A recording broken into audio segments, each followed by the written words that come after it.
Selamat pagi pemirsa, saya Ken Sution akan menemani Anda dengan beragam informasi terkini di antaranya. Warga di Padang Sidimpuan tolak pemakaman jenazah pasien COVID-19. Dua pelaku begal di Labuan Batu diamankan petugas. Polisi di Serdang siapkan pondok belajar online gratis. Selain cuplikan berita tadi, kami juga akan menghadirkan beragam informasi lainnya.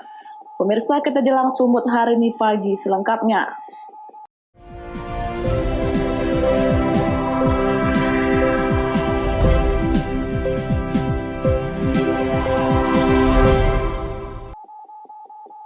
Kita ke informasi pertama, pemirsa. Puluhan warga di kota Padang Sidimpuan memblokir jalan menuju pemakaman khusus COVID-19 yang berada di Kelurahan Silandit, Kota Padang Sidimpuan. Pemblokiran ini dilakukan warga karena tidak terima lokasi tempat tinggal mereka dijadikan tempat pemakaman khusus COVID-19.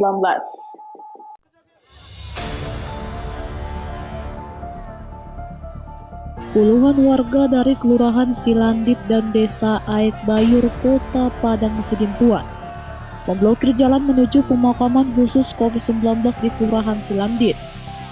Pemblokiran dilakukan warga karena mendapat informasi akan dikebumikannya seorang pasien COVID-19 yang sempat mendapatkan perawatan di ruang isolasi Rumah Sakit Umum Daerah Padang Sidimpuan.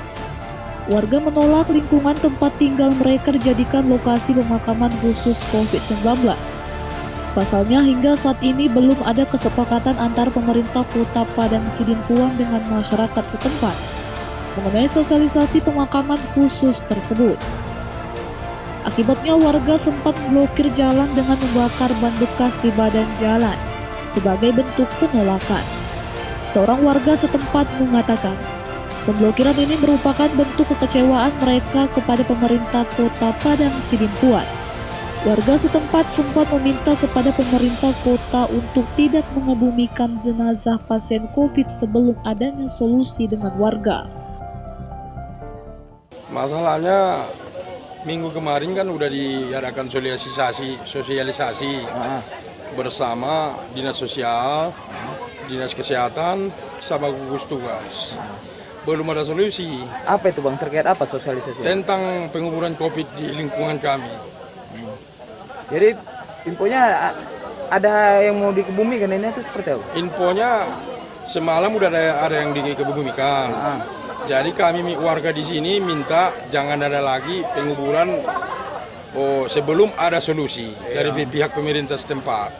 Sempat mendatangi Bang tim COVID apa ke sana Bang? Ya, kami warga kelurahan dan Desa Aek Bayur pergi ke kantor wali kota, satu orang pun gak ada yang tugas di sana di kantor gugus tugas. Bang, harapan orang apa Bang? Harapan kami ya gimana lah warga di sini. Kami tidak bersedia menerima mayat COVID di lingkungan kami. Emosi warga kira dapat diredam setelah pimpinan Satgas Penanganan COVID-19 Kota Padang Sidimpuan tiba di lokasi. Kepada masyarakat, Wali Kota Padang Sidimpuan Irsan Effendi Nasution memohon maaf jika pihaknya dianggap alpa dalam sosialisasi lokasi pemakaman khusus tersebut.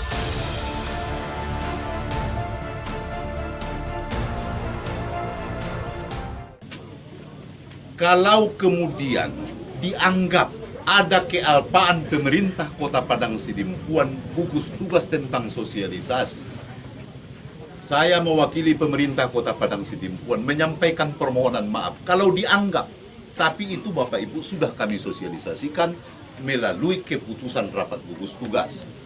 Tetapi apakah kemudian Bapak Ibu semuanya mendengarkan itu? Tentu pasti tidak. Kalaupun itu dianggap sebuah kealpaan, saya menyampaikan permohonan maaf mewakili pemerintah Kota Padang Sidimpuan. Setelah melakukan mediasi, warga akhirnya mempersilahkan dilakukan pemakaman terhadap pasien COVID-19 di lokasi khusus yang berada di lingkungan tempat tinggal mereka. Dari hasil mediasi tersebut, pemerintah daerah akan mendirikan plang larangan masuk areal pemakaman hingga dipindahkannya lokasi pemakaman ke tempat yang lebih jauh dari tempat tinggal masyarakat. Azan Sinaga melaporkan untuk Evarina TV.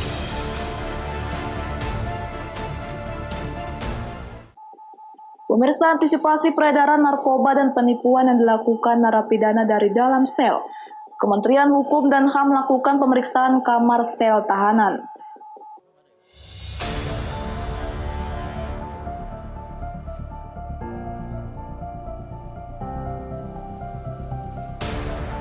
Kepala Subbidang Pelayanan Tahanan Perawatan Kesehatan dan Rehabilitasi, Kementerian Hukum dan HAM Wilayah Sumatera Utara, melakukan kunjungan di Rumah Tahanan Negara Kelas 1 Tanjung Gusta Medan. Dalam kunjungan yang bersifat tertutup ini, guna melakukan sidak pada ribuan narapidana di ruang penjara di lingkungan rutan tersebut.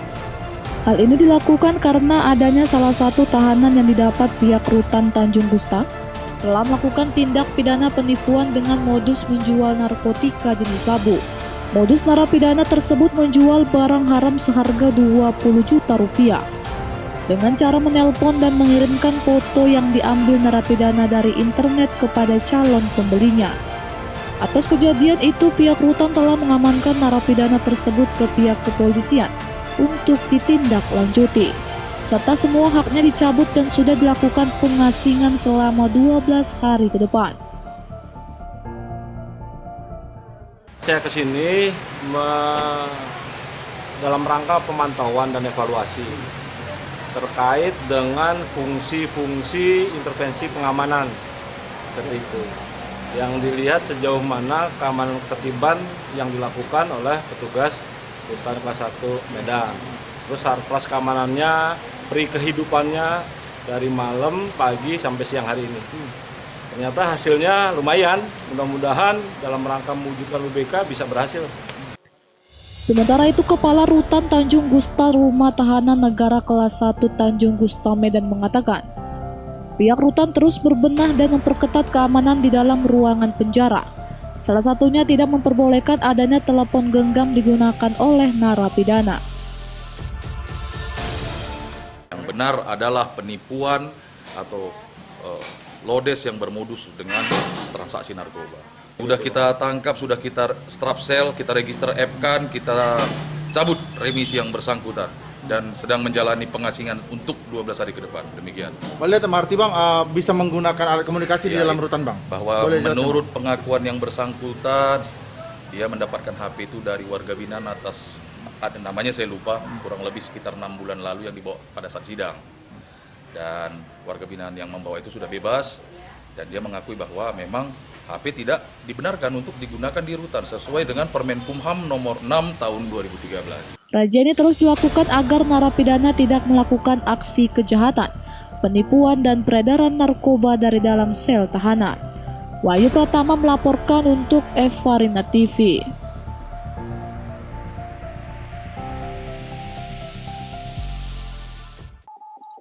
Kita ke informasi lainnya, pemirsa. Rumah Sakit Darurat Fasilitas Khusus COVID-19 Kabupaten Simalungun, Sumatera Utara kembali memulangkan 4 pasien sembuh positif COVID-19.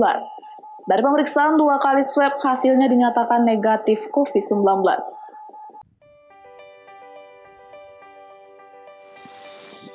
Pasien sembuh COVID-19 hasil swab di Rumah Sakit Darurat Fasilitas Khusus COVID-19 Kabupaten Simalungun, Sumatera Utara kembali bertambah 4 orang. Seluruh pasien merupakan karyawan di salah satu perusahaan swasta di Simalungun. 4 orang pasien tersebut dipulangkan setelah menjalani 2 kali swab test dan hasilnya dinyatakan negatif setelah menjalani masa perawatan kurang lebih selama 16 hari di Rumah Sakit Darurat Fasilitas Khusus COVID-19 Batu 20 Simalungun. Proses pemulangan 4 pasien ini diberangkatkan oleh pelaksana tugas Wakil Direktur Rumah Sakit Alpian Denri Saragi bersama petugas medis pada Senin siang 31 Agustus 2020 yang ditandai dengan pemberian surat sembuh, bingkisan, dan penyematan hiau sebagai tradisi di Simalungun yang merupakan bentuk syukur dan semangat atas kesembuhan pasien. Rumah Sakit Darurat Fasilitas Khusus COVID-19 Kabupaten Simalungun ada memulangkan 4 orang pasien kita yang sudah dinyatakan sembuh dari hasil pemeriksaan medis. Jadi pasien yang pulang pada hari ini mereka dirawat rata-rata 16 hari. Jadi mereka yang berempat adalah pasien yang ke-73 sampai 76 pasien yang terkonfirmasi. Nah, jadi sampai saat ini di rumah sakit ini masih ada 18 orang pasien kita. Yang dirawat ya Pak? Ya, masih ada 18 orang yang dirawat. Jadi yang positif 3 dan yang negatif masih ada 15. Hingga saat ini, total jumlah pasien yang terkonfirmasi sudah dinyatakan sembuh COVID-19 di RS Darurat Fasilitas Khusus COVID-19 Simalungun sebanyak 76 orang. Sedangkan yang masih menjalani perawatan sebanyak 18 orang. Dosi Simarmata melaporkan untuk Eva Rina TV. Sumut hari ini masih akan kembali sesaat lagi, tetaplah bersama kami.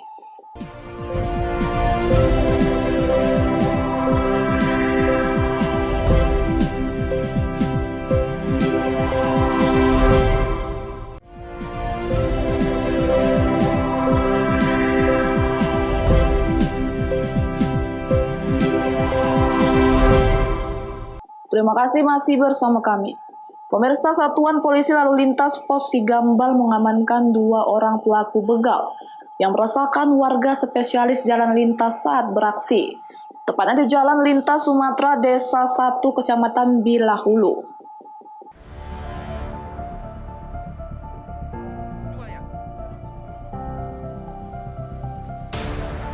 Kedua pelaku begal berinisial DY dan AR warga Sigambal, Labuhan Batu, Sumatera Utara, diamankan petugas karena melakukan perampasan kepada korbannya di jalan lintas yang tidak jauh dari pos lantas Sigambal. Korban yang merupakan sepasang remaja mengendarai sepeda motor dari Sigambal, hendak pulang ke Aik Nabara. Tiba-tiba dihampiri oleh 2 orang pelaku yang mengendarai sepeda motor berplat merah dengan alasan meminjam mancis dan meminta uang korban sebesar Rp5.000. Karena tidak diberi korban, salah satu pelaku merampas telepon genggam milik korban. Namun korban melawan dan berteriak minta tolong sehingga menjadi perhatian pengguna jalan. Menurut pengakuan korban, saat mengendarai sepeda motor dirinya sudah merasa diikuti pelaku. Saat jalan terlihat sepi, kedua pelaku yang juga mengendarai sepeda motor menghampiri mereka dengan alasan meminjam mancis dan meminta uang. Mulai diikuti dari Siti Badun, Pak. Sampai situ berhenti orangnya itu dicegat. Di sepek orang itu minta uang 5.000. Terus saya nggak kasih lah, posisi kan nggak kenal kan, Pak. Itulah minjem korek, itulah nggak lama langsung ditarik api ini, Pak. HP-nya ya? Iya. Berapa orang tuh? 2 orang, Pak. Naik apa? Kendaraan apa? 125. Naik sepeda motor juga ya? Plat merah, Pak. Terus minta tolong atau gimana? Langsung saya tarik ke orang.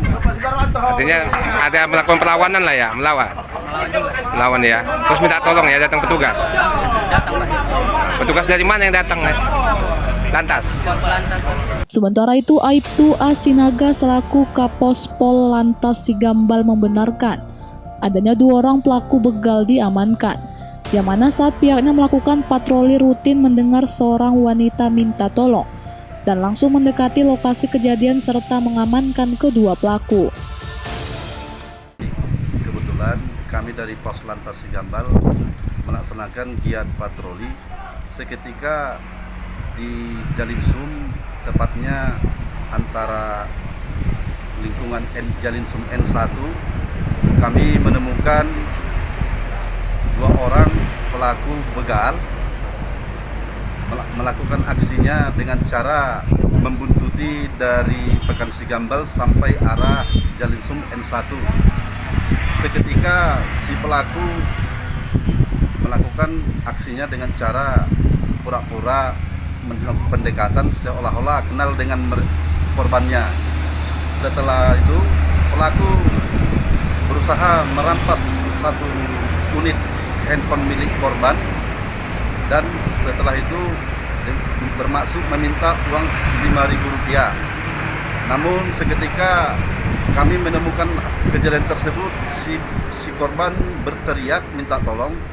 Lalu kami dari Pos Lantas Sigambal mengamankan kedua pelaku dan menyerahkan kepada Reskrim Polsek Nabara. Untuk menghindari amukan oleh pengendara lain, kedua pelaku diamankan di pos lantas Sigambal sebelum diboyong ke Polsek Bilahulu guna pemeriksaan lebih lanjut. Ucok Sitorus melaporkan untuk Evarina TV.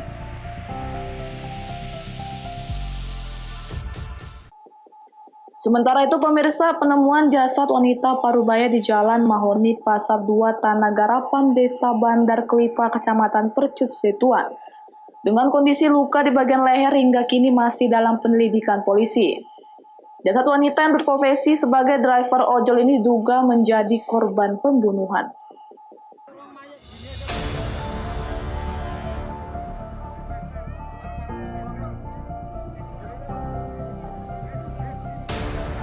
Tim gabungan dari Satreskrim Polrestabes Medan dan Polsek Percut Setuan masih melakukan penyelidikan terhadap kasus penemuan jasad korban bernama Fitri Yanti, warga Jalan Bahagia, Kecamatan Medan area tersebut. Meski sudah dipastikan jasad tersebut korban pembunuhan, namun polisi belum dapat membeberkan motifnya.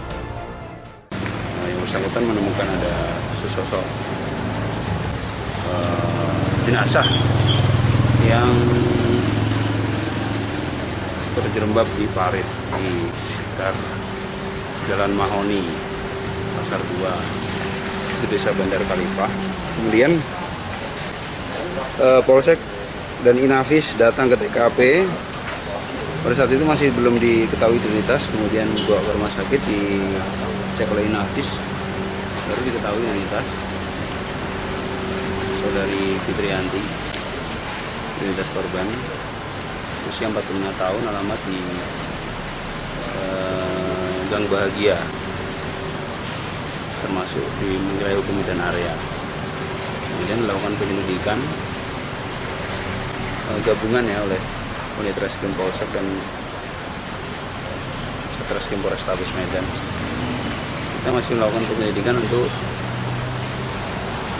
melakukan pengejaran terhadap pelaku. Dari lokasi kejadian, petugas menyita barang bukti, perhiasan dan uang Rp50.000 milik korban. Usai diotopsi di RS Bayangkara Medan, jenazah korban diserahkan kepada keluarganya. Korban diketahui pergi dari rumah pada Sabtu pagi untuk menemui sahabatnya.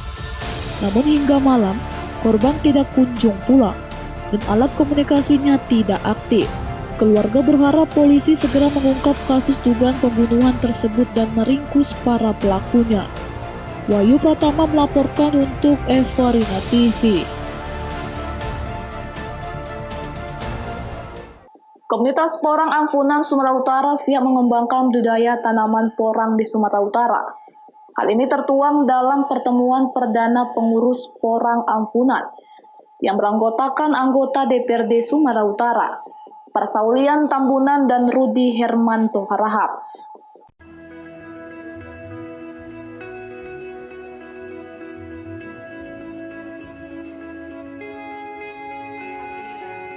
Pembudidayaan porang di Sumatera Utara hingga saat ini masih belum memenuhi kebutuhan ekspor. Meski sangat jauh menguntungkan dibandingkan tanaman lainnya, porang masih kurang populer di tingkat petani. Padahal di Jawa Timur, porang sudah menjadi tanaman utama. Adapun tujuan dari pertemuan pengurus Dewan Pimpinan Wilayah Komunitas Porang Amfunan Sumatera Utara tahun 2020 hingga 2025 disimpulkan untuk mengajak petani membudidayakan porang di Sumatera Utara, khususnya di Tapanuli bagian selatan. Ketua Komunitas Porang Amfunan Sumatera Utara Muhammad Amin Nasution menyampaikan, setiap hektar tanaman ini bisa menguntungkan hingga Rp250 juta.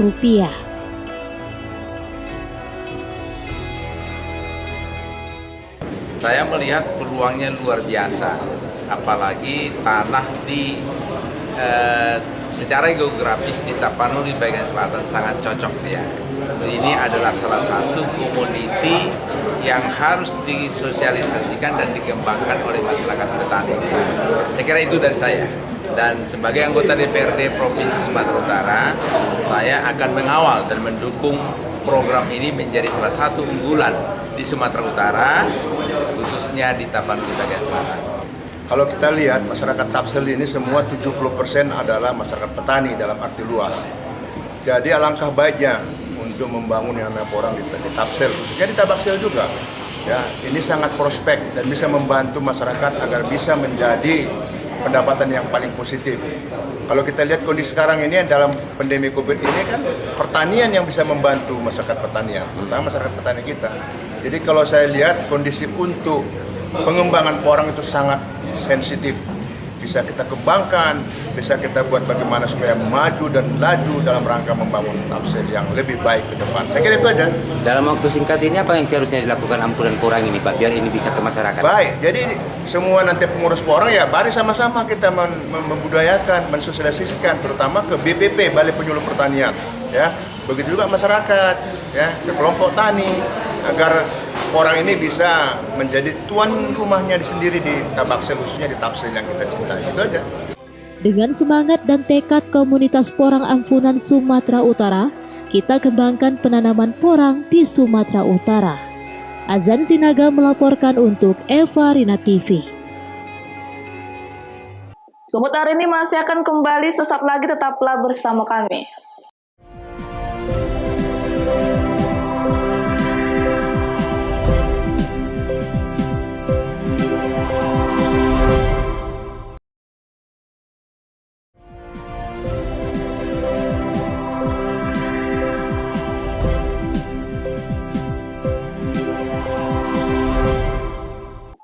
Terima kasih masih bersama kami.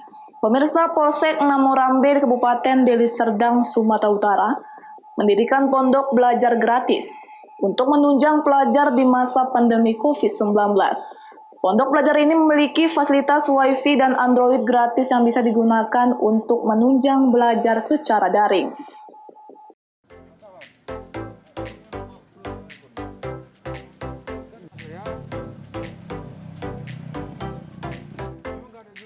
Dalam upaya membantu para pelajar di tengah pandemi COVID-19, Polsek Namorambe di Kabupaten Deli Serdang, Sumatera Utara mendirikan pondok belajar online dengan sejumlah fasilitas gratis yang disediakan. Sebelum masuk ke dalam pondok belajar, pelajar diwajibkan untuk mencuci tangan dan diberikan masker. Di dalam pondok belajar ini, pelajar yang mengikuti pembelajaran daring dibatasi. Setiap gelombang hanya bisa 4 hingga 5 orang. Pelajar dapat mengakses Wi-Fi dan Android gratis yang sudah disiapkan oleh pihak Polsek. Pondok belajar ini memang sengaja dibuat untuk membantu para pelajar, khususnya yang dekat dengan kantor Polsek Namorambe. Apalagi jaringan internet di wilayah tersebut masih buruk. Dengan adanya fasilitas tersebut diharapkan dapat membantu para pelajar ini belajar secara daring.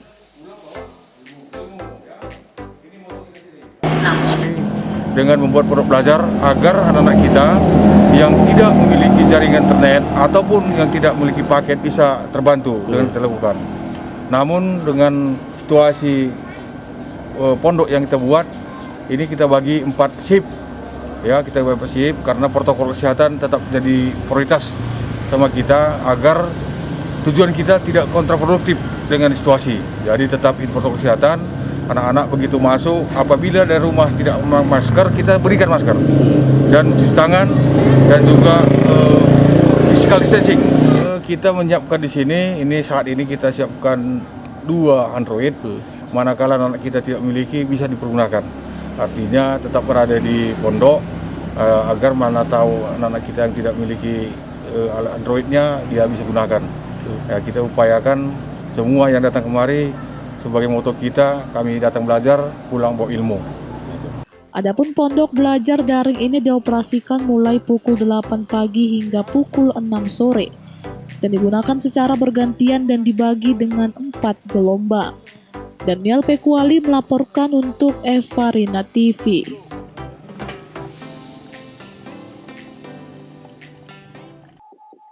Pemirsa, konsep bertani di perkotaan kini tengah digemari masyarakat Kota Semarang. Selain sebagai upaya untuk menciptakan ruang hijau di tengah padatnya bangunan perkotaan, Konsep bertani di perkarangan rumah itu ternyata juga mampu mewujudkan ketahanan dan kedaulatan pangan bagi keluarga di ibu kota Jawa Tengah tersebut. Padatnya bangunan perkotaan di kota Semarang tidak menghalangi niat masyarakat untuk bercocok tanam di lahan terbatas pekarangannya, atau yang lebih dikenal sebagai urban farming atau pertanian urban. Melalui metode tanam secara konvensional dengan media tanam hingga sistem vertikultur, hidroponik, dan aquaponik. Tanamannya pun cukup beragam, mulai sayuran seperti sawi, selada, tomat, dan terong, tanaman obat keluarga seperti jahe, kunyit, dan serai, hingga aneka tanaman buah seperti jeruk, pepaya, dan stroberi. Pada umumnya, aktivitas di ibu kota Jawa Tengah itu dikelola secara pribadi, walaupun tidak sedikit yang secara berkelompok dengan memanfaatkan lahan kosong. Geliat pertanian urban di kalangan masyarakat pun mendapat sambutan positif pemerintah setempat. Bahkan secara berkala, pemerintah kota Semarang mengedukasi warga hingga ke tingkat RT. Sehingga meskipun hanya berskala kecil, namun hasilnya mampu memenuhi kebutuhan gizi keluarga. Bahkan hasil dijual ke pasaran. Tadinya awalnya cuma sekedar mencoba-coba, tapi ternyata akhirnya sebulan setelah kami melakukannya itu kami memperbaharui niatnya, ternyata bisa untuk lebih jauh lagi, salah satunya untuk ketahanan pangan. Gitu. Selain ketahanan juga kedaulatan pangan, karena sebenarnya di urban farming ini tidak hanya mungkin semacam buah-buahan atau sayur-sayuran, tetapi sebenarnya dengan adanya pengumpulan seperti ini kan akhirnya kedaulatan pangan juga terjaga gitu. Meski hanya bercocok tanam di lahan sekitar rumah, namun Pemkot Semarang berharap pertanian urban mampu dikembangkan dengan menanam tanaman pangan selain padi seperti ubi dan jagung.